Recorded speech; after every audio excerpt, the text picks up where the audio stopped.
যে বিষয়টা নিয়ে কথা বলতেছিলেন যে আপনার যে কাউন্টার করা মানে রাজনীতিতে ঢিল এবং পাটকেল নিয়ে আমরা একটা আলোচনা শুনতেছিলাম যে আপনি বলতেছিলেন যেহেতু রতন ভাই আপনাকে আক্রমণ করে কথা বলেন, কারণ রতন ভাই কাউকে আক্রমণ করে কথা বলেন না, আমি রতন ভাইকে আক্রমণ করলেও রতন ভাই হাসি মুখে সেটা ফেরত দেন, তো সেই জন্য আপনি রতন ভাইকে কিছু বলবেন না। কিন্তু কেউ এসে যদি আপনাকে ঢিল মারে আপনি তাকে পাটকেল মারবেন, কেউ এসে যদি আপনাকে গুলতি দিয়ে মারে আপনি তাকে গুলি করে দিবেন, কেউ যদি আপনাকে একটা গালি দেয় আপনাকে 10টা গালি দিবেন, এইটা হচ্ছে আপনার এটা। কিন্তু আপনি ওই প্রসঙ্গটা একটু বলবেন যে আপনি খুব জোরে সোরে ইদানিং বলেন, মানে এটা আমাদের দর্শকদের মতামত, মোহাম্মদ মালাওয়াইকি খুব ব্রিফলি এটাকে এরকম বলেছেন যে রাশেদ ভাই বলছেন স্বাধীনতা বিরোধীরা এখন বিরোধী দল, এটা অত্যন্ত লজ্জার।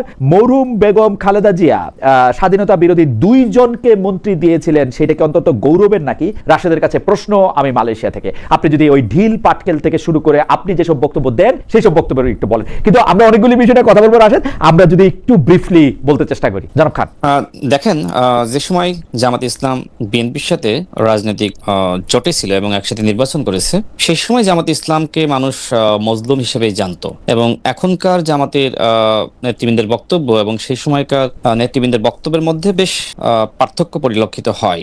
গণঅভ্যুত্থানের পরে জামাতের আমির তিনি শুরুতেই বিএনপির বিরুদ্ধে বক্তব্য দিলেন। তিনি বললেন যে বিএনপি নব্য ফ্যাসিস্ট, এক স্বৈরাচারকে হটিয়ে আমরা আরেক স্বৈরাচারকে ক্ষমতায় আনবো না। আচ্ছা, বিএনপি যদি গণঅভ্যুত্থানের পর স্বৈরাচার হয়ে যায় তার মানে কি? তার মানে বিএনপি আগে স্বৈরাচার ছিল? আমার প্রশ্ন হলো, জামাত ইসলাম বিএনপিকে যদি স্বৈরাচার মনে করে তাহলে বিএনপির সাথে কেন জোট করেছিল এবং কেন এইভাবে আসলে মন্ত্রিত্বের ভাগাভাগি বা সরকারের ভাগাভাগি করেছিল? আমি এটি আসলে বোঝাতে চাই যে সময় আসলে বিএনপির সাথে জোটে ছিল তাদের আচরণ, বা যে সময় আসলে তারা অপোজিশনে ছিল বিএনপির সাথে তাদের বক্তব্য কথাবার্তা আর বর্তমানের কথাবার্তা আচরণ আমার কাছে একরকম মনে হয় না।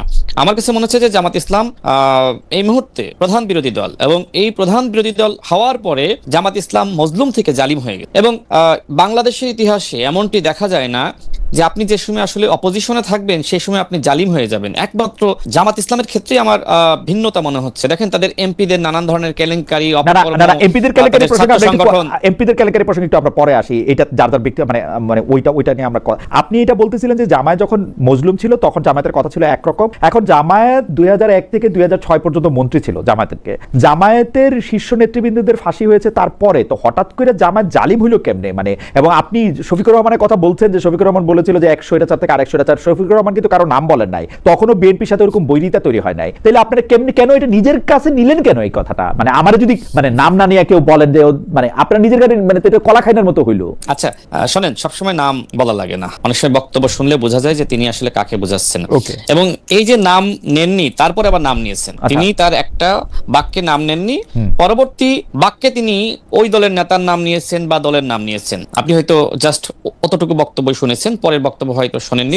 সিরিয়াসলি আমি ওই বক্তব্যটার মধ্যে আমি বিএনপি বলতে শুনি নাই, মানে উনি বলছেন তখন শুনেন নাই, পরে বলতে পারেন একই বক্তব্যে না, আমি বলছি যে এখন তো শুনতেছেন, এখন শুনতেছি, রাইট, এখন তো শুনছেন, হ্যাঁ, তারপরে তো শুনেছেন। তার মানে কি?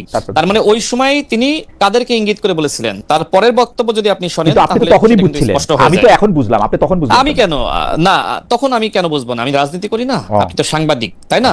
আপনি অনেক কিছু, আপনার প্রফেশনালিজম, আপনি অনেক কিছু আগে বোঝেন, আমার থেকে বেশি বোঝেন। কিন্তু আমি যেহেতু রাজনীতি করি আমাকে তো অনেক কিছু বুঝতে হয়, শিখতে হয়, আমাকে তো এই লাইনে কাজ করতে হয়। আপনি মনে করতেছেন যে এখন বিরোধী দল হিসেবে জামাত ইসলামের বিরোধী দল হিসেবে এটা লজ্জার, ওই সময় সরকারি দলে থাকতো সেটা লজ্জার ছিল না বেগম জিয়ার সময়? ওইটাই যদি একটু ব্যাখ্যা করতেন।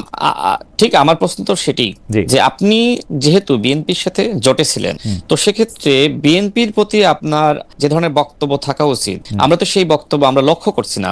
আপনি মনে করলেন যে আওয়ামী লীগের পতন হয়েছে, এবার বিএনপির পতন। জামাত ইসলামের একটা বিশেষ সুবিধা আছে, জামাত ইসলামী সবার সঙ্গে থাকতে পারে, আওয়ামী লীগের সাথে 86 নির্বাচনে এর সাথে সাথে চলে যেতে পারে, আওয়ামী লীগের সাথে মিলে নির্বাচন করতে পারে, জামাত ইসলামী তত্ত্বাবধায়ক সরকারের জন্য বিএনপিকে ক্ষমতা থেকে সরাই দিতে পারে, আবার বিএনপির সাথে জোট করতে পারে, বিএনপি থেকে মন্ত্রী হতে পারে। জামাত ইসলামের কথাই হইতেছে না এখানে কথা হইতেছে হচ্ছে যে বিএনপির পক্ষ থেকে যে আচরণটা জামাত ইসলামীর সঙ্গে করা হচ্ছে সেইটা ঠিক আছে কিনা, বা আপনার পক্ষ থেকে করা হচ্ছে সেইটা ঠিক আছে কিনা? আপনি মানে এখন যেটা করা হচ্ছে, এখন আপনি যেটা করছেন, যদি এইটা ঠিক থাকে তাহলে বেগম জিয়া ভুল ছিল না। আমি কিন্তু জামাতের এখনকার যে আচরণ আমি সেটা নিয়ে কথা বলছি। করছি। জামাতের অতীতের আচরণ বক্তব্য সেটি নিয়ে তো আমি বলতেছে তো। সমালোচনা করছি না, কথা বলছি না।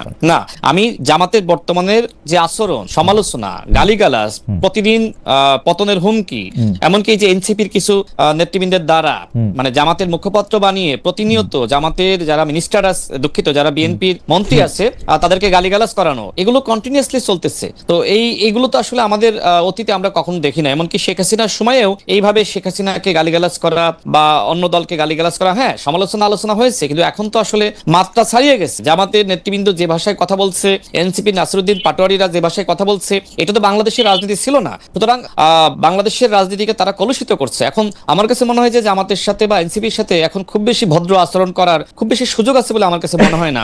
তারা আপনাকে মানে যেহেতু তারা আপনি রাজনীতিকে হাসতে কলুষিত করতেছে, আপনি এটাকে ডাবল কলুষিত করে এটাকে ঠিক করবেন, মানে আদমরাদের ঘা মেরে তুই বাঁচা। না, ডাবল কলুষিত না। দেখেন, তারা এই ধরনের বক্তব্য আচরণের মাধ্যমে তারা আসলে রাজনৈতিক ভারসাম্যহীনতা সৃষ্টি করতেছে। এখন তারা মনে করতেছে যে আমরা যে ভাষায় বক্তব্য দিচ্ছি, হয়তো আমাদের এই ভাষার বক্তব্য বা আমাদেরকে কাউন্টার করার কেউ নাই, তারা লাগাতার বলতেই আছে। যেমন আমাদের মাননীয় প্রধানমন্ত্রীকে নিয়ে তিনি কটাক্ষ করলেন, এরপরে তার কন্যাকে নিয়ে, এমনকি তার সহধর্মিণীকে নিয়ে, এমনকি শহীদ প্রেসিডেন্ট জিয়াউর রহমানকে। কিচ্ছু হয় না এসব কটাক্ষ করলে, কিচ্ছু হয় না এসব কটাক্ষ করলে। এটা না, যদি কিচ্ছু যা হয় না, কটাক্ষ, এটা কিচ্ছু হয় না, এমন কিছু হয় না যে বক্তব্য যারা আপনি কটাক্ষ করতেছেন। আপনি আমারে কটাক্ষ করেন, আপনি আমারে কটাক্ষ করেন। আমি আপনাকে বলি, আপনি আমারে কটাক্ষ করেন, কোনো অসুবিধা নেই। প্রোগ্রামে আপনি আপনার একটা প্রোগ্রামে সম্ভবত আপনি আওয়ামী লীগের কোনো নেতাকে আনতে চেয়েছিলেন। তো সেই সময় আমার স্পষ্ট মনে নাই আওয়ামী লীগের কোনো নেতাকে বা শেখ হাসিনাকে আপনি কিছু প্রশ্ন করতে চেয়েছিলেন।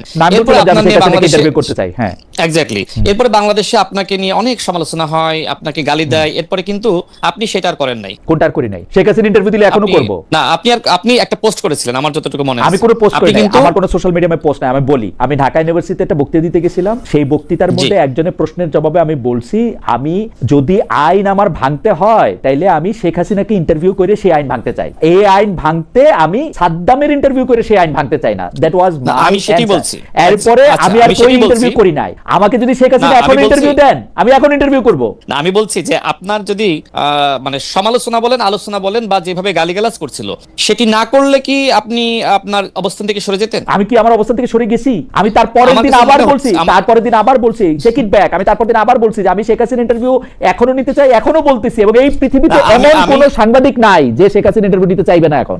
ঠিক আপনার সেই বক্তব্যই আমি বলছি যে আপনার সেই সময় সমালোচনা হয়েছিল। আমার যতটুকু মনে আছে যে আপনি এর পরবর্তীতে আপনার অবস্থানটা আপনি পরিষ্কার করেছিলেন, বা কেন এই কথা, বা আমার কাছে মনে হয় এখনো তো তাই বললাম। আমি এখনো তো তাই বললাম। আমার হয় কি, মানে ঘটনা হইছে কিন্তু আপনি করেননি, কিন্তু আপনি এই রিস্কটা নেন। কি রিস্ক? আমি তো এখনো বলতেছি শেখ হাসিনা ইন্টারভিউ করলে এখনো ইন্টারভিউ করব।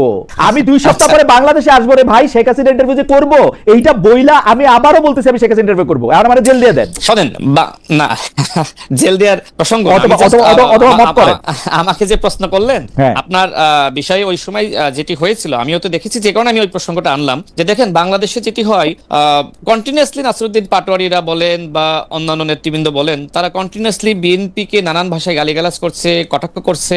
সেই জায়গা থেকে তারা যে ভাষায় কথা বলছে, আমরা তো ওইটার যৌক্তিক ব্যাখ্যা দিচ্ছি যে তারা আসলে এইভাবে রাজনীতিকে আসলে নষ্ট করতেছে, নোংরামি করতেছে।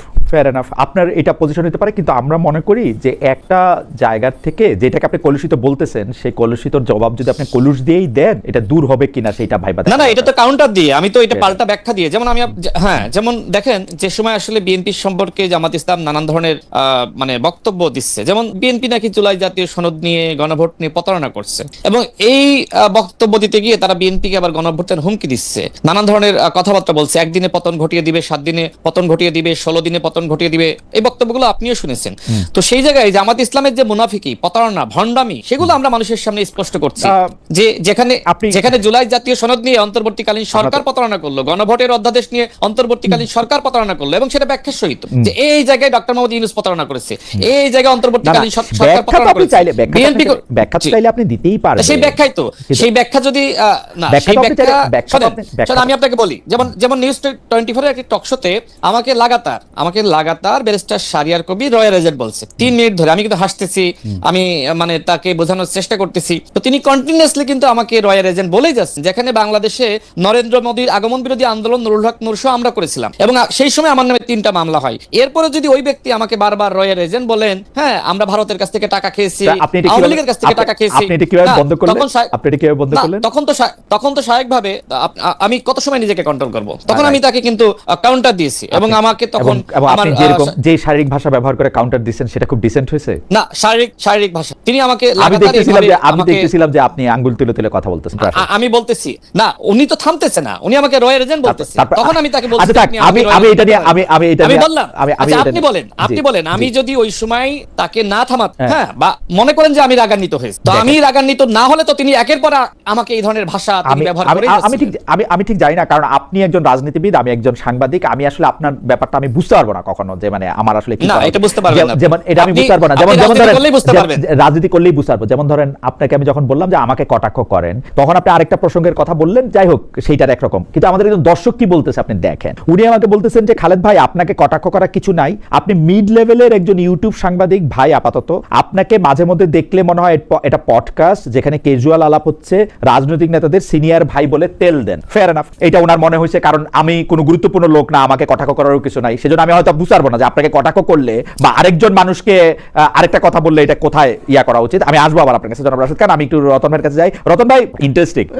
আমি যখন থেকে টেলিভিশন শো করতে শুরু করছি তখন থেকেই হচ্ছে যারা সিনিয়র, সেইটা হচ্ছে যে খুবই ইংরেজি কেতায় আমি তাদেরকে সাহেব বা নাম ধরে না ডাইকে ভাই বলি, আপা বলি। ওইটার সাথে মানে আমার ব্যক্তিগত সম্পর্ক অসম্পর্কের কিছু মানে বোঝা যায় না, কিন্তু রতন ভাইয়ের সঙ্গে সত্যি সত্যি আমার ব্যক্তিগত সম্পর্ক আছে। খালি একটা অনুষ্ঠান করার জন্য কেটে শেয়ার করবো যে রতন ভাইয়ের সঙ্গে আমার 30 বছরের চেইন পরিচয় আছে, আমি জানি না, হোয়াটএভার। আমি আপনাকে যেটা বলতে চাই যে জুলাই আন্দোলনের শরিক হিসেবে রতন ভাই আপনারাও অন্তর্বর্তী সরকারের গঠনে সহায়তা করেন, কিন্তু প্রথম দিকে যমুনায় ডাক পেতেন, সেখানে কিছু মিটিংয়েও গেছেন। পরে দিন যত গড়িয়েছে ডক্টর ইউনূস সরকারের সঙ্গে আপনাদের দূরত্বও বেড়েছে। তখনকার প্রেস সচিব পর্যন্ত জনাব শফিকুল আলম আপনারাদেরকে বলেছেন যে বামদের দ্বারা, আপনাদের সম্পর্কে বলছেন, বামদের দ্বারা ইনফ্লুয়েন্স হলে বাংলাদেশের জব হবে না, বাংলাদেশকে উনারা বনসাই বানিয়ে রাখতে চান। ইন্টারেস্টিং ব্যাপার হলো, এটা শফিকুল আলম ভাই বলছেন, খুবই অনেকে অনেক সমালোচনা করছেন, কিন্তু বেশিরভাগ মানুষের এইটাই ধারণা যে আপনাদের কথা শুনলে বাংলাদেশের জব হবে না, অর্থনীতি সামনের দিকে যাবে না এবং বাংলাদেশকে আপনারা বনসাই বানায় রাখেন। রতন ভাই, একটু যদি শুনতাম আপনার কাছ থেকে। কয়েকটা জিনিস একদম পরিষ্কার করা দরকার আমাদের। আমরা কি চাই? আমরা দেশের উন্নতি চাই এবং উন্নতির একটা সমতা চাই। বৈষম্য বিরোধী আন্দোলনের পটভূমিতে যে সরকারটা গঠিত হলো, আওয়ামী লীগের বিরুদ্ধে আমাদের ক্রোধ, ক্ষোভ, রাগ সবকিছু কেন্দ্রীভূত হয়েছিল কিন্তু নির্বাচনকে নিয়ে। কিন্তু বাস্তবে আওয়ামী লীগ এই 15 বছরে কি পরিমাণ দুর্নীতি করেছে, কি পরিমাণ দুঃশাসন চালিয়েছে, কি পরিমাণ কণ্ঠরোধ করেছে, কি পরিমাণ দেশের সম্পদ বিদেশে পাচার হতে দিয়েছে, কিভাবে দেশের ব্যাংকগুলোকে ফাঁকা করে দিয়েছে, কিভাবে আর্থিক প্রতিষ্ঠানগুলোকে দেউলিয়া বানিয়ে দিয়েছে, এগুলো কি কোনোটা আলোচনায় আসবে না? এগুলো যদি আলোচনায় আসে তাহলে তো আমাদের বলতে হবে জুলাই চেতনা কি শুধুমাত্র স্লোগান? জুলাই চেতনা তো একটা দৃষ্টিভঙ্গি।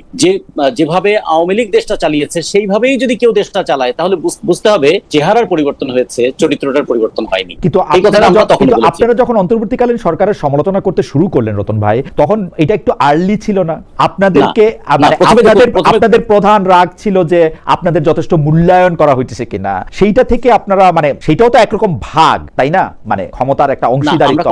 আমরা কখনো কিন্তু মূল্যায়ন চাই নাই। আমরা এটা অন্তত আমাদের দলের পক্ষ থেকে আমরা কখনোই মূল্যায়িত হতে চাই নাই। আমরা জনগণকে মূল্য দিতে বলে আমরা বলেছিলাম এই যে রক্ত দিল জনগণ, সেই রক্তের সঙ্গে কেউ যেন বেইমানি না করে। আমরা বলতে চেয়েছি যে আমরা একটা অভ্যুত্থান কোনো আইন মেনে হয়নি, এটা ঠিক, কিন্তু অভ্যুত্থানের পরে মবের নামে যা ভায়োলেন্স হচ্ছে সেটা তো আসলে গণতান্ত্রিক সংস্কৃতিটাকেও নষ্ট করছে। আমরা তো অপরাধীর বিচার করতে চাই। আমরা কি এরকম করতে চাই যে চোখের বদলে চোখ নিয়ে দুইজনই অন্ধ হয়ে যাব? আমরা তা তো করতে চাই না। আমরা বলেছিলাম যেভাবে মামলাগুলো দেওয়া হচ্ছে সেই মামলা একটাও শেষ পর্যন্ত টিকবে না, কারণ এই মামলাগুলো শেষ পর্যন্ত মনে হবে এটা রিটালিয়েশন নেওয়ার জন্য, প্রতিশোধ নেওয়ার মামলা। আসলে হওয়া উচিত ছিল আইন মন্ত্রীর বিরুদ্ধে মামলা হওয়া উচিত ছিল কিভাবে তিনি মন্ত্রিত্ব থেকে আইনকে নিজের মতো করে ব্যবহার করছেন, দলের মতো করে ব্যবহার করেছেন এবং আইনের যে একটা রিলেটিভ মানে ইন্ডিপেন্ডেন্স আছে, আইনের যে একটা নিরপেক্ষতা আছে, এটা লঙ্ঘন করে এবং অদ্ভুত, আমার মনে আছে অদ্ভুত এক ডিফেন্স উনি নিয়েছেন। পুলিশের কাছে মামলা নিয়ে যাচ্ছে, আমরা কি করব? আমরা তো সরকার হয়ে এটা করতে পারি না। পুলিশের কাছে কি ইউনূস সাহেবের এগেইনস্টে মামলা নিলে সেই মামলা নিছে নাকি ওরা?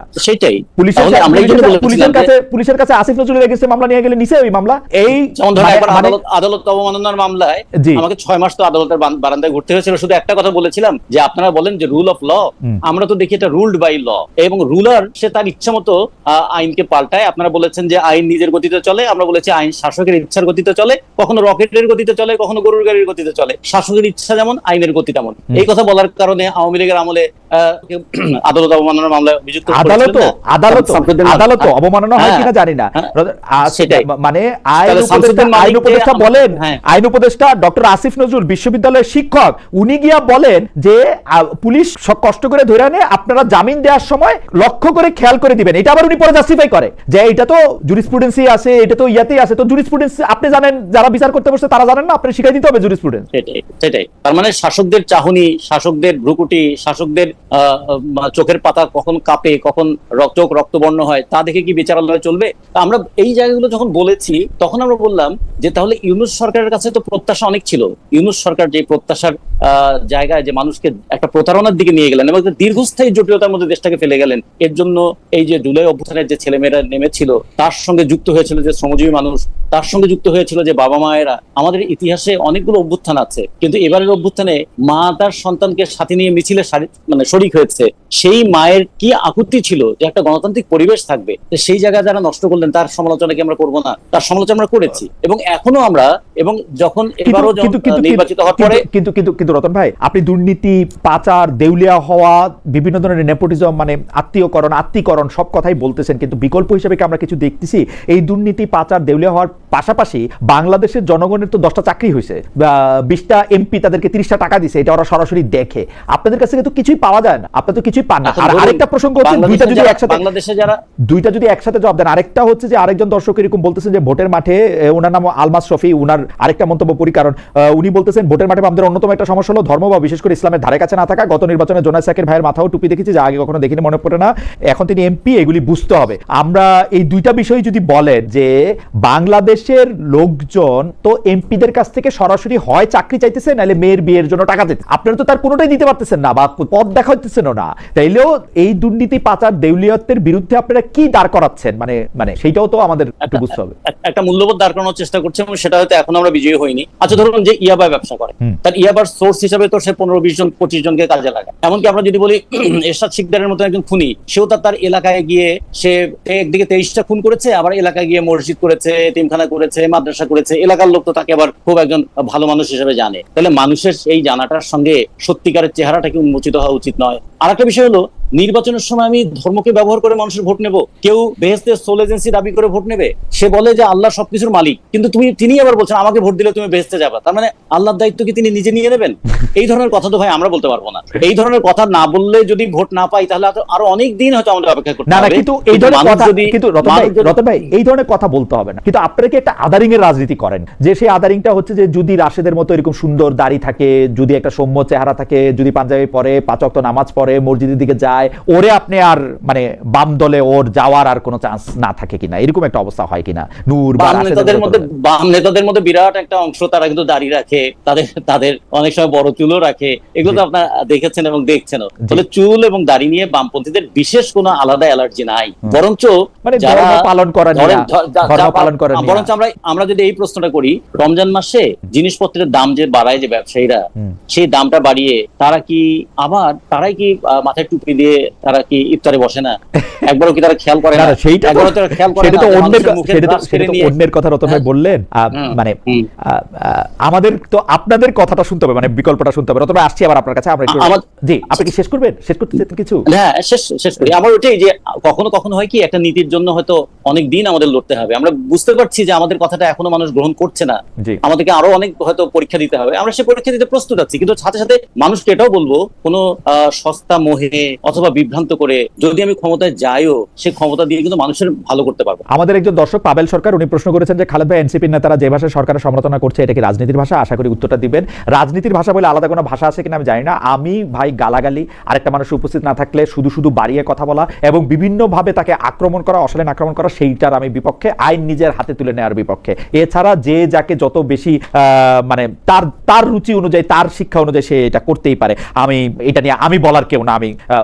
রতন ভাই মাঝখানে একজন বলছিল যে বামরা শুধু মাস্টারি করে, ওইটাও একটু আপনি একটু মনে রাখেন, এটা নিয়ে আমি একটু কথা বলবো যে আপনারা মাস্টারি করে কোন কি অর্জন করলেন। আমি জনাব রাশেদ খানের কাছে আসি। জনাব রাশেদ খান, আমাদের কিছু আসলে দেশ জাতি নিয়েও প্রশ্ন আছে, আপনাকে নিয়ে প্রশ্ন একটু বেশি হয়ে যেতেছে, তবুও দর্শকদের একটা প্রশ্নের একটা যদি ছোট্ট করে আপনি একটু জবাব দেন। আপনার গাড়ি, আপনি কেন গাড়ি আপনি কোথায় গাড়ি পাইলেন, কোথায় গাড়ি কিনলেন? গাড়ি আমার একটা খুব মানে আমার কপালের সাথে একটা গাড়ি লেগেছে, সাদ্দামের গাড়ি দিয়ে শুরু হয়েছিল, তারপরে হচ্ছে যে এই গাড়ি নিয়ে প্রশ্ন চলতেইছে। সাদ্দাম মানে ছাত্রলীগের সভাপতি সাদ্দাম। যাই হোক, আপনি গাড়ি কোথায় পাইলেন? হাসনাতের গাড়ি নিয়েও প্রশ্ন ছিল। হাসনাত আব্দুল্লাহ যখন গাড়ি চালাতেন, হাসনাত আব্দুল্লাহ আমার জবাব দিছিলেন যে আপনার মতো 1000 খালেদ মহিউদ্দিন আমাকে গাড়ি দেওয়ার জন্য রেডি আছে। সত্যি 1000 খানেক না 1000 এরকম কিছু একটা বলছে। তো আপনার জবাবটা একটু শুনতে চাই যে জনাব রাশেদ খান, গাড়ি কই?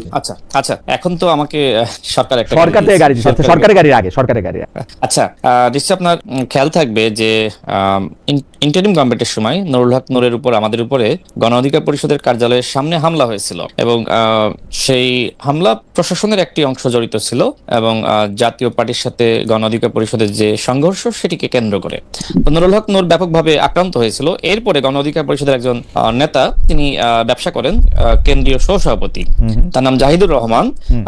তিনি আমাকে, তার 2টা গাড়ি ছিল, তো এই ঘটনার পরে তিনি আমাকে বললেন যে ভাই আমার গাড়ি আপনি ব্যবহার করেন। এর কারণটা ছিল যে আমি আসলে আগে বাইকে চলাচল করতাম, আমি নিজে বাইক ড্রাইভ করতাম না, আমার ছোট ভাই সে আমাকে নিয়ে আসা করতো। তো এই হচ্ছে ব্যাপার। তো এখন সব মিলিয়ে আসলে এটা তো আসলে আমার যে সময় নিরাপত্তা সংকট সৃষ্টি হয়, তখন তো আমি যে দলের সাধারণ সম্পাদক ছিলাম সেই দলের একজন কেন্দ্রীয় সহসভাপতি, তার গাড়ি আমি ব্যবহার করেছি, নির্বাচনের সময়ও আমি সেটাই ব্যবহার করেছি। তো এখন এটি নিয়ে তো আসলে নানান কথাবার্তা ফেসবুকে লেখে বলে, এখন এটি নিয়ে আসলে আমার বলার কি আছে, আমি কতজনের উত্তর দিব? এই বিষয়গুলো নিয়ে আসলে খুব বেশি কথা বলার সুযোগ আছে বলে আমি মনে করি না। ওকে, আপনি বলেছেন, নামও বলেছেন যে কে আপনি গাড়ি দিয়েছেন, নিশ্চয়ই এইটা জবাব। এটা সবাই, এটা যারা প্রস্তুত তোলে তারাও জানে, কিন্তু তারা তো স্বাভাবিকভাবে তারা জানে কিনা জানি না, কিন্তু আপনি আজকে জানলো, আপনার বক্তব্যের মধ্যে এটা প্রশ্ন করলো। আমি একটু দল নিয়ে প্রশ্ন করি, সরকার নিয়ে প্রশ্ন করি। 31 দফার 20 নম্বর দফা, বিএনপির যে 31 দফা, সেটার কথা বলতেছি যে একরকম লঙ্ঘন করে বিএনপি সরকার প্রথমে সিটি কর্পোরেশন, জেলা পরিষদে অনির্বাচিত প্রশাসক নিয়োগ দেয়। এরপরে একজন ইতিহাস সৃষ্টি করে কিছুদিন পরে দেখা গেল যে আপনারা সরকারি 11টা প্রতিষ্ঠানের শীর্ষ পদে বিএনপির নেতাদের নিয়োগ দেওয়া হয়েছে। এখন দেখা যাচ্ছে যে বিএনপি যেসব নেতারা এমপি হইতে পারেন নাই, যাদেরকে মন্ত্রী বানানো যায় নাই, এমনকি যারা মন্ত্রী হয়েছেন তাদের ফ্যামিলির অন্যান্য যারা লোক আছেন তাদেরকে পদায়ন, মানে কি বলবো, যেগুলি নিয়ে আমরা আওয়ামী লীগ নিয়ে আমরা হাসাহাসি করতাম যে আর কত, যেগুলি নিয়ে রতন ভাইকে বললে রতন ভাই নিশ্চয়ই খুব সুন্দর একটা ভ্যানগার্ডের মধ্যে একটা নামটা মধ্যে দিতে পারবে। এটা কি শুরু হয়েছে আসলে বিএনপিতে? মানে অনির্বাচিত প্রশাসক, তারপর হচ্ছে সরকারি প্রতিষ্ঠানে নিয়োগ দেওয়া, এগুলি কি?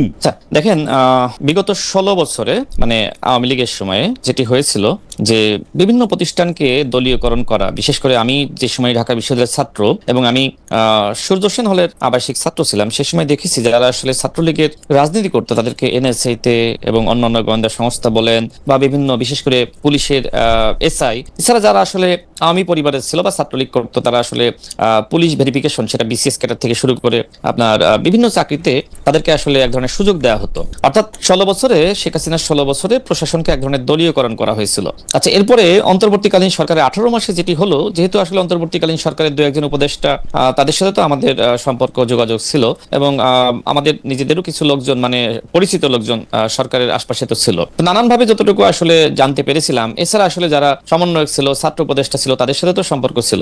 তো সব মিলিয়ে যতটুকু তথ্য আমার কাছে ছিল সেটি হলো, তারা মনে করছিল যদি আসলে বিভিন্ন জায়গায় রদবদল বা প্রমোশন, যারা আসলে অতীতে ছাত্রদল করেছে বা বিএনপি পরিবারের, এমনকি জামাতের বা আপনার শিবিরের রাজনীতি করেছে, শুরুতে তাদের চিন্তা ছিল আসলে নিজেদের মতন প্রশাসনকে গুছানো। তো সেই সময় কয়েকজন উপদেষ্টা তাদেরকে পরামর্শ দেয়, বিশেষ করে ছাত্র উপদেষ্টা সমন্বয়কদেরকে, যে আমরা যদি আসলে জামাত এবং বিএনপির ঘরানার কোনো আপনার কর্মকর্তাকে প্রমোশন দিই, সেক্ষেত্রে তোমরা নিজেরা যে রাজনীতি করতে চাও সেটা বাস্তবায়িত হবে না, বরং আওয়ামী লীগের যারা আছে এদেরকে যদি ভয় দেখিয়ে কাজ করানো যায় সেটি কিন্তু বেটার। অর্থাৎ শেখ হাসিনার 16 বছর আর ডক্টর মোহাম্মদ ইউনূসের 18 মাস, এই সময় কিন্তু প্রশাসনের খুব বেশি রদবদল হয়নি। আচ্ছা, নির্বাচনের পরে বিএনপি ক্ষমতায় এসেছে। এখন বিএনপি আসলে আমার কাছে মনে হয় যে এক ধরনের কনফিউশনের মধ্যে থাকা খুব স্বাভাবিক, যেহেতু যেখানে অন্তর্বর্তীকালীন সরকারের প্রধান উপদেষ্টা বা সরকারের উপরে দায়িত্ব ছিল প্রশাসনকে ঢেলে সাজানো, সেই কাজটি করতে সক্ষম হয়নি। সুতরাং এখন সরকার পরিচালনা করার জন্য এক ধরনের বিশ্বস্ততা, সেটি অত্যন্ত প্রয়োজন আছে। সেই জায়গা থেকে আপনার বিভিন্ন জায়গায় প্রশাসক নিয়োগ দেওয়া বলেন না, বা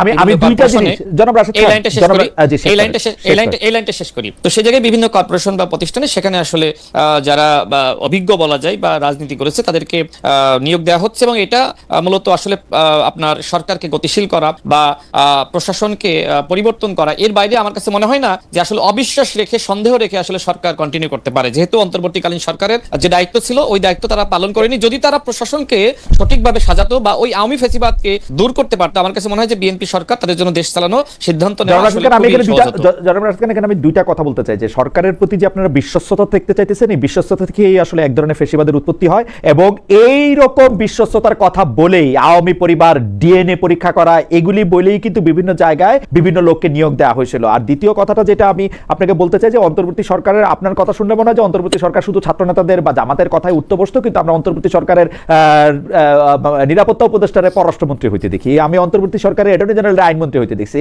আমি অন্তর্বর্তী সরকারের প্রেসিডেন্ট এতদিন পর্যন্ত বিএনপির প্রেসিডেন্ট ছিল। মানে অন্তর্বর্তী সরকারের দেখায় দেওয়া লাইনে যেদিন তারেক রহমান ইলেকশন করতে বলছে সেদিন ইলেকশন দিয়ে আসলো, মানে সরকার প্রধান গিয়া একটা দলের নেতার লগে লন্ডনে গিয়ে দেখা করে আসে। আমি তো অন্তর্বর্তী সরকারে দেখি যে বিএনপির মানে অগ্রবর্তী দল ছিল, যে হচ্ছে বিএনপির জন্য পথ পরিষ্কার করতে করতে আসছে। আচ্ছা, আমি বলি এই বিষয়ে। দেখেন, শুরুতে যেটি হয়েছিল, ডক্টর মোহাম্মদ ইউনূস চেয়েছিল যে এনসিপি এবং জামাত ক্ষমতায় আসুক আর বিএনপি অপোজিশনে, মানে আওয়ামী লীগের যেভাবে ভেনিশ হয়ে গেছে বিএনপিকেও সে ভেনিশ করতে হবে। এবং এখনকার সময় যদি তাদের বক্তব্য খেয়াল করেন, এখন কিন্তু এটি তারা বলছে যে আওয়ামী লীগকে ওয়াশ আউট করেছে, এখন বিএনপিকে ওয়াশ আউট করতে হবে, এনসিপি নেতৃবৃন্দ, জামাতের নেতৃবৃন্দ এই ধরনের ভাষায় তারা কথা বলছে। অর্থাৎ বিএনপিকে মাইনাস করার একটি প্ল্যান কিন্তু অন্তর্বর্তীকালীন সরকারের কিছু উপদেষ্টা এবং কিছু খলনায়ক বলেন বা ১/১১ যারা আসলে এক ধরনের বলা যায় সুবিধাভোগী, তাদের একটা প্ল্যান ছিল, এবং সেই প্ল্যানটা বিএনপিও জানে, আমরাও জানি। এবং তার একটি উদাহরণ হলো যে অন্তর্বর্তীকালীন সরকারের প্রধান উপদেষ্টা তিনি দেশের বাইরে গিয়ে এক ধরনের বিএনপিকে কটাক্ষই করা যে বাংলাদেশে একটি দল ছাড়া কেউ নির্বাচন চায় না, এবং তিনি বিভিন্ন সময় কিন্তু ছাত্রদের যে রাজনৈতিক দল সেটিকে আশীর্বাদ জানিয়েছে। অন্তর্বর্তীকালীন সরকারের প্রেস সচিব তিনি নাহিদ ইসলামকে পাশে বসিয়ে বলেছেন যে নাহিদ ইসলাম এক সময় প্রধানমন্ত্রী হবে। নির্বাচনের ঠিক কিছুদিন আগে কিন্তু অন্তর্বর্তীকালীন সরকারের প্রধান উপদেষ্টা তিনি বলেছেন যে এই ছাত্রদের অনেকে আপনার মন্ত্রী হবে। আচ্ছা, সরকার গঠন না করলে কি আসলে মন্ত্রী হওয়া যায়? তো আমরা যতটুকু আসলে আমাদের কাছে তথ্য ছিল যে নাহিদ ইসলাম কি মানে সরকার গঠন কি এই একবারই করবে নাকি? আরো তো সামনে আরো 30 বছর রাজনৈতিক সময় আপনারও আছে, নাহিদ ইসলামেরও আছে, কে জানে আপনারা প্রধানমন্ত্রী হবেন কি না হবেন। সেটা পরের প্রশ্ন। কিন্তু ওই যে আমি বললাম, যেহেতু রাজনীতি করি, আমার কাছে তথ্য ছিল, তথ্যের ভিত্তিতে আমাকে কথা বলতে হয়েছে। আমার কাছে মনে হয়েছে বিভিন্ন তথ্য উপাত্ত বা অনুসন্ধান করে যে অন্তর্বর্তীকালীন সরকার মূলত বিএনপির বিরুদ্ধে এক ধরনের চক্রান্ত করছে। তো একটা পর্যায়ে যেটি হয়েছিল, আমি 3 জন উপদেষ্টার নাম বলি। আপনি ঢাকা বিশ্ববিদ্যালয়ের শিক্ষক আসিফ নজরুল স্যার এবং সালেউদ্দিন আহমেদ স্যার এবং ওয়াহিদুদ্দিন মাহমুদ, যে সময় আসলে ডক্টর মোহাম্মদ ইউনূস আসলে বিএনপির ব্যাপারে নেতিবাচক ছিল, তো তারা 3 জন আসলে ডক্টর মোহাম্মদ ইউনূসকে বোঝায় যে আপনি কেন আসলে এমন ভাবতেছেন, আপনি লন্ডনে তো আপনার সফর আছে, আপনি তার সাথে একটু সাক্ষাৎ করে দেখেন যে সে মানুষ হিসেবে কেমন, তার সাথে কথা বলেন। সেই জায়গা থেকে সেখানে আসলে আলোচনা হয়েছে। আমার কাছে মনে হয় না যে সেখানে আসলে নির্বাচনের কোনো তারিখ ঠিক হয়েছে, এবং এটি ডক্টর মোহাম্মদ ইউনূস নিজেও বলে নাই, বরং ডক্টর মোহাম্মদ ইউনূসের বক্তব্য বিশ্লেষণ করলে সবসময় মনে হয়েছে তিনি জামাতের পক্ষে বলছেন, তিনি এনসিপির পক্ষে বলছেন, এবং বিএনপিকে তিনি আসলে পছন্দ করতে পারছেন না। আমার শেষ লাইনটা যে 3 জন উপদেষ্টার কথা বললাম, এই 3 জন উপদেষ্টা এমনও সিদ্ধান্ত নিয়েছিল যদি ডক্টর মোহাম্মদ ইউনূস নির্বাচন না দেয় সেক্ষেত্রে তারা সরকার থেকে পদত্যাগ করবে, এবং এই বিষয়ে নানানভাবে কিন্তু ডক্টর মোহাম্মদ ইউনূসের সাথে তারা আলোচনা করেছেন, কনভিন্স করেছেন। একটা পর্যায়ে কিন্তু ডক্টর মোহাম্মদ ইউনূস রাজি হয়েছে, বিশেষ করে লন্ডনে যাওয়ার পরে যে সময় বর্তমান মাননীয় প্রধানমন্ত্রীর যে আন্তরিকতা, এটি দেখে তিনি মুগ্ধ হয়েছিলেন, এবং দেশে ফেরার পরে তিনি মোটামুটি কিছুটা নিরপেক্ষ হয়েছিলেন বলে আমার মনে হয় যে আপনার এটাও মনে রাখা উচিত, দর্শকদের নিশ্চয়ই মনে আছে, আপনার তো মনে আছে, আপনার সবকিছু অনেক ভালো মনে থাকে, সেটা যে বিএনপি কিন্তু আপনি এখন 3 উপদেষ্টার কথা বললেন যে 3 উপদেষ্টা আসলে চেষ্টা করছিল যে যাতে ইলেকশনটা টাইম মতো নির্বাচনটা পক্ষে হয়। বিএনপি নির্বাচনের বিপক্ষে যে নির্বাচনটা পক্ষে না, নির্বাচনটা যাতে হয়, এই তো বিএনপি যেই 3 জনকে মানে নির্বাচনের বিপক্ষে বলে চিহ্নিত করছিল, পদত্যাগ দাবি করছিল, তার একজন কিন্তু বিএনপির মন্ত্রী। এখন কোথাকার পানি কোথায় গড়াইতেছে, আমরা যে কারে বিশ্বাস করব? আপনারা পলিটিশিয়ানদের কথা আমরা একটু বিশ্বাস করবো কিনা? খলিলুর রহমানের পদত্যাগ চাইছিল বিএনপি, খলিলুর রহমানের নিয়োগ করা হয়েছে দেখে তারা আন্দোলন করছিল, এখন খলিলুর রহমান হয়ে গেল তার মন্ত্রী। মানে বাংলাদেশে আর কোনো পররাষ্ট্রমন্ত্রী নাই। আমাকে একটু বলতে দিবেন? জি, আমরা বিশ্বাস করে দিই, আপনি আপনার সাথে সাথে 30 সেকেন্ডে শেষ করি। সেটি হলো, দেখেন, যারা আসলে অন্তর্বর্তীকালীন সরকারের উপদেষ্টা ছিলেন তারা শুধুমাত্র বিএনপিতেই গিয়েছে এরকম না, বরং এনসিপির আহ্বায়ক তিনি আসলে সরকারে থাকা অবস্থায় এনসিপি গঠন করেছেন। আসিফ মাহমুদ তিনি সরকারের উপদেষ্টা ছিলেন, তিনি এনসিপিতে গিয়েছেন। তো এটা যার যেটি ভালো লেগেছে, কেউ এনসিপি করছে, কেউ বিএনপি করছে। এখন পররাষ্ট্র উপদেষ্টা আমি যতটুকু জানি, মানে আমি পতাকা এক লাইন হইছে, আপনি পরে আবার আমাকে বললেন, আমি পতাকা, আমি একটা অন্তর্বর্তী সরকার সরকারের আমি একজন নিরাপত্তা উপদেষ্টা, যে পদই ছিল না সেই পদের মধ্যে আমি এখন আসি। আমার বিরুদ্ধে বিএনপি একটা অভিযোগ করছিল, আমি পতাকাওয়ালা একটা গাড়িতে ওই শপথ অনুষ্ঠানে গেলাম, আবার পররাষ্ট্রমন্ত্রী হয়ে ওই দলের ফেরত আসলাম। এই ঘটনা খুব স্বাভাবিক মনে হয়, মানে খুব মানে না, সাধারণ। যে আগে সময়- থেকে বিএনপির যে সাথে সময়- আলোচনা হয় নাই খলিলুর রহমানের? খলিলুর রহমানের তারেক সাহেব ওইখানে বলছে, সেটা খলিল ভিন্ন সাহেব প্রসঙ্গ, তারেক সাহেব সেটা ওইখানে ভিন্ন বলছে যে প্রসঙ্গ। ভাই আপনি কি কিন্তু- মন্ত্রী হতে চান, কিন্তু শোনেন শোনেন, মন্ত্রী হন। যে সময় তিনি আসলে বিএনপি সরকারের মন্ত্রী হিসেবে শপথ নিয়েছেন, তিনি তো সেই সময় অন্তর্বর্তীকালীন সরকারের উপদেষ্টা ছিলেন না। না থাকবেন না তো, এখন- কিন্তু আলোচনাটা কি অন্তর্বর্তীকালীন সরকারের উপদেষ্টা পদ ছাড়ার পরে হইছে? তাহলে সেই সময়টা 10 হতে পারে, মিনিটের জনাব রাশেদ হতে খান, পারে, 10 মিনিট হতে পারে। তারেক সাহেব নাইমাইশ আলোচনা করছিলেন? না, আমি বলি শোনেন, তিনি পদত্যাগ করার পরে হয়তো সরকারের কারোর সাথে, মানে বিএনপি যেহেতু সরকার গঠন করছে, আমার কাছে মনে হয় কারোর সাথে আলোচনা হয়েছে। রাশেদ আলোচনার টাইমলাইনটা ভিত্তিতে একটু তিনি খেয়াল সরকার করেন, থেকে কাজ টাইমলাইনটা করতে খেয়াল চেয়েছেন। করেন, টাইমলাইনটা খেয়াল করেন। উনি পতাকাওয়ালা গাড়িতে গিয়ে পতাকাওয়ালা গাড়িতে ফেরত আসছে, আলোচনা কখন হবে? না, যে সময় তাকে জানানো হয়েছে যে আপনি বিএনপি সরকারের সেই সময় উনি পররাষ্ট্রমন্ত্রী উপদেষ্টা, হচ্ছেন। 3 দিন আগে ইলেকশন হয়েছে তো ভাই। না না, তিনি দিন আগে তিনি- election তিনি হয়েছে তো উপদেষ্টা ভাই। না, তিনি উপদেষ্টা না। 17 আমি তো নুরুল হক 17 নূরকে- তারিখ উনি শোনেন, মন্ত্রী, 17 যেদিন- তারিখ উনি আমি মন্ত্রী জানি তো, 17 আমি তারিখ যেটাই উনি বলতেছি, মন্ত্রী যেদিন শপথ তিনি করেছেন, শপথ নিয়েছেন। 12 তারিখ ইলেকশন হয়েছে, 12 তারিখ পর্যন্ত, 12 তারিখে কি উনি জানতেন যে উনি মন্ত্রী হবেন? না। 13 তারিখ জানতেন? জানতেন না। না, সেটা সেটা উনি যে সময় সরকারের মেয়াদটা শেষ হয়েছে, শোনেন, নুরুল হক নূর যেহেতু প্রতিমন্ত্রী হয়েছে জি। এবং তিনি শপথ নিয়েছেন, ঠিক যেদিন তিনি শপথ নিয়েছেন সেদিন আমি সেই সময় তার সাথে ছিলাম, তাকে জানানো হয়েছে। ঠিক একইভাবে ডক্টর খলিলুর রহমান, আমি যতটুকু জানি যে তিনি যে সময় আসলে অন্তর্বর্তীকালীন সরকারের দায়িত্বে আর নাই, সেই সময় তিনি আসলে, আমার কাছে আমি যতটুকু তথ্য আছে যে তিনি আসলে সরকারে আসলে কাজ করতে চেয়েছিলেন, এবং তার যে অভিজ্ঞতা এবং অন্তর্বর্তীকালীন সরকারে তার যে অভিজ্ঞতা সব মিলিয়ে বিএনপি সেই সময় সিদ্ধান্ত নিয়েছে, ঠিক 5 আছে, মিনিটের মধ্যে। যেহেতু তিনি আসলে 5 মিনিটের মধ্যে। এই বিষয়ে ঠিক আছে, জনাব রাশিদ খান, আপনার আমরা বক্তব্য- সেক্ষেত্রে তাকে কাজে লাগাতে পারি। না জনাব জি। রাশিদ খান, আপনার বক্তব্য আপনি বলেছেন। আমি এখন একটু না, রতন আমার ভাইয়ের কাছে বক্তব্য তো আমি দিব, আপনার জি, আপনার আপনার কাছে বক্তব্য আপনি বলেছেন, আমরা শুনেছি। জি, জি, জি। রাশেদ, জনাব রাজিকুজ্জামান রতন, আমি আজকে জনাব ফরাদ মাজারের একটা লেখা পড়ছিলাম।